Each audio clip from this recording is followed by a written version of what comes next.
Abdi teh ayeuna gaduh hiji boneka teu kinten saena sareng lucuna. Assalamualaikum warahmatullahi wabarakatuh. Kembali lagi bersama saya Nita di Jurnal Nita. Kali ini aku akan membawakan kisah tentang anak kecil bernama Gadis. Gadis ini adalah Korin yang menempati boneka aku yang waktu itu tidak sengaja pada saat saya explore di sekolah terbengkalai. Awalnya saya tidak berpikir kalau Gadis bakal atau sosok Korin Gadis ini bakal menempati boneka saya, karena saya pikirnya ya udah, pada saat explore itu, pada saat melakukan penelusuran itu, Gadis hanyalah sosok Korin yang melihat dan mengikuti saya saat explore. Pada saat saya sampai ke rumah, tiba-tiba boneka saya simpan aja, karena itu hanya sebagai kayak buat pemanis, atau pemanis saat kayak icon dari channel saya gitu. Jadi pada saat saya nyampe rumah, saya simpan bonekanya. Ternyata si Korin ini, si Gadis ini memilih untuk tinggal di boneka. Akhirnya jadi kayak yang aku saat itu belum tahu ya kisah Gadis ini seperti apa, karena Gadis tidak menceritakan asal usul dia, kenapa dia meninggal, apa saja yang dia alami, dia belum menceritakan. Tapi saya tahu dia pasti mengalami hal yang sangat luar biasa. Mengapa dia bisa sampai lost begitu lama? Pasti saat itu dia belum mau menceritakan apapun. Sampai akhirnya aku selalu ajak dia saat explore kemanapun. Sampai waktu itu kita ajak explore kemana-mana, aku selalu bawa yang namanya Gadis gitu. Sampai ada beberapa konten kreator yang menyukai Gadis gitu, karena emang anaknya ramah, baik gitu. Kalau misalnya orang yang bisa melihat gitu ya, anaknya baik, manis, ramah, tapi kadang dia punya energi, menyimpan rasa marah yang begitu dalam, rasa kekecewaan yang begitu dalam. Itu yang membuat dia kadang mengeluarkan energi yang negatif, energi yang begitu besar.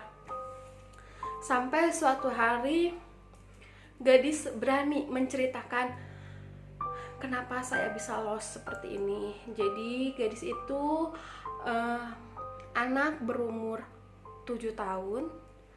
Dia meninggal karena, nanti mungkin di sensor ya, dibunuh dan diperkosa, lalu mayatnya dibuang, dan sampai akhir ini jasadnya tidak diketemukan.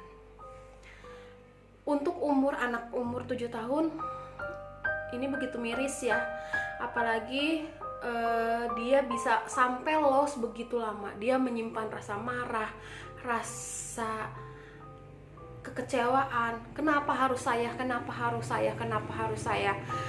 Dia begitu menyimpan rasa marah, tapi akhirnya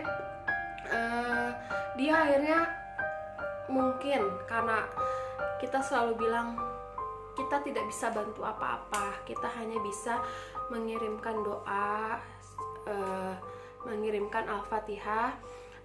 Pada saat sebelum ada Gadis, aku juga ketemu di sekolah itu ada anak laki-laki bernama Firman. Firman ini usianya tidak jauh berbeda dengan Gadis, sama sosok Korin, nasibnya sama, kisahnya sama. Cuman bedanya aku dan Kunil memberi nama Firman karena dia juga memberitahukan kepada kita nama dia Firman. Jadi dia mempunyai kisah yang sama dengan gadis, hidup kisah rasa yang sama dengan gadis. Lalu kalau Firman, dia jadi kayak teman kecil, jadi kayak apa ya, teman yang selalu ada untuk kita gitu. Jadi saat kita sedih dia nangis sama-sama, dia tuh kayak anak kecil yang mau apapun selalu kita kasih. Karena dia kadang suka ya, tante mau bola dong, tante boleh nggak main, tante boleh nggak ini, om boleh nggak ini gitu. Lucu, anaknya lucu banget, tapi punya kisah yang sangat tragis gitu. Aku hampir menganggap Firman itu kayak anak sendiri. Jujur ya, kayak kalau orang berpikir ini nggak waras nih Nita, masa kasarnya hantu dianggap anak sendiri gitu kan.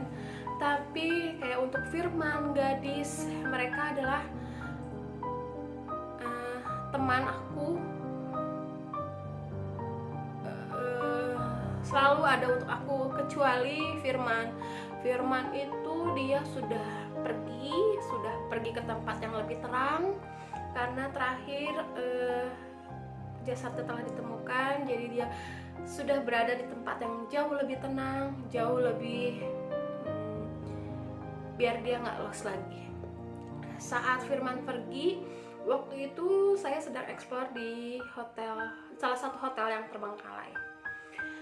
Firman tiba-tiba masuk dan melakukan mediumisasi dan izin untuk pergi karena dia sudah melihat cahaya terang dan dia akhirnya pergi. Tapi kalau gadis, dia masih ada di sini karena dia masih menyimpan rasa marah di hatinya. Dia masih menyimpan rasa marah, rasa dendam, kecewa. Itu yang membuat dia masih lost sampai saat ini. Jadi buat kalian, apapun itu, jangan pernah menyimpan rasa marah, dendam, sakit hati atau apapun, karena itu akan menggerogoti kalian dan mengubah kalian menjadi yang tidak baik. Semoga kisah gadis ini jadi ada sedikit atau memberikan kalian sedikit motivasi atau sedikit pencerahan bahwa nggak baik kalau kita menyimpan rasa marah, rasa dendam, rasa sakit hati yang begitu lama, karena itu akan mengubah diri kita.